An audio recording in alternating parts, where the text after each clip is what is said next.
محترم عزیز ساتھیوں و پیارے دوستوں، حضرت فاطمہ الزہرا رضی اللہ تعالی عنہا کی کنیزوں، السلام علیکم ورحمۃ اللہ تعالی وبرکاتہ۔ آج ہم حاضر ہوئے ہیں حضرت موسیٰ علیہ السلام کی لاٹھی کا کمال لے کر۔ عصا کی مار سے دریا پھٹ گیا۔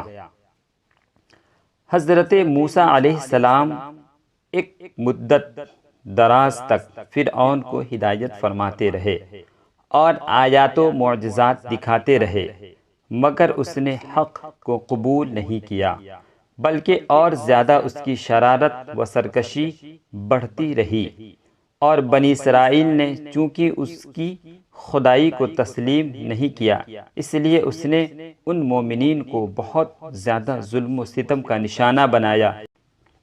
اس دوران میں ایک دم حضرت موسیٰ علیہ السلام پر وحی اتری کہ آپ اپنی قوم بنی اسرائیل کو اپنے ساتھ لے کر رات میں مصر سے ہجرت کر جائیں۔ چنانچہ حضرت موسیٰ علیہ السلام بنی اسرائیل کو ہمراہ لے کر رات میں مصر سے روانہ ہو گئے۔ جب فرعون کو پتہ چلا تو وہ بھی اپنے لشکروں کو ساتھ لے کر بنی اسرائیل کی گرفتاری کے لیے چل پڑا۔ بنی اسرائیل کو گرفتار کرنے کے لیے، بنی اسرائیل کو پکڑنے کے لیے وہ بھی نکل گیا۔ جب دونوں لشکر ایک دوسرے کے قریب ہو گئے تو بنی اسرائیل فرعون کے خوف سے چیخ پڑے کہ اب تو ہم فرعون کے ہاتھوں گرفتار ہو جائیں گے، فرعون ہمارے ساتھ پھر ظلم و ستم کرے گا، فرعون پھر ہمیں ستائے گا، پھر ہم پہ ظلم کرے گا، اب ہم مارے جائیں گے۔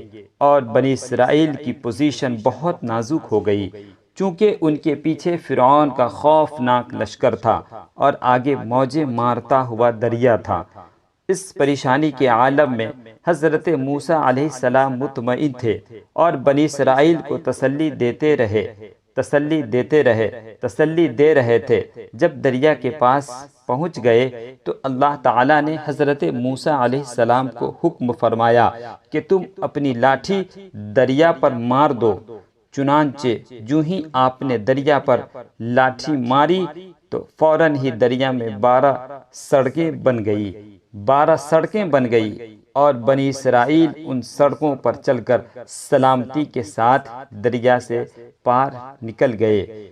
فرعون جب دریا کے قریب پہنچا اور اس نے دریا کی سڑکوں کو دیکھا تو وہ بھی اپنے لشکروں کے ساتھ ان سڑکوں پر چل پڑا، مگر جب فرعون اور اس کا لشکر دریا کے بیچ میں پہنچا تو اچانک دریا موجیں مارنے لگا اور سب سڑکیں خدا کے حکم سے آپس میں مل گئیں اور فرعون اپنے لشکروں سمیت دریا میں غرق ہو گیا۔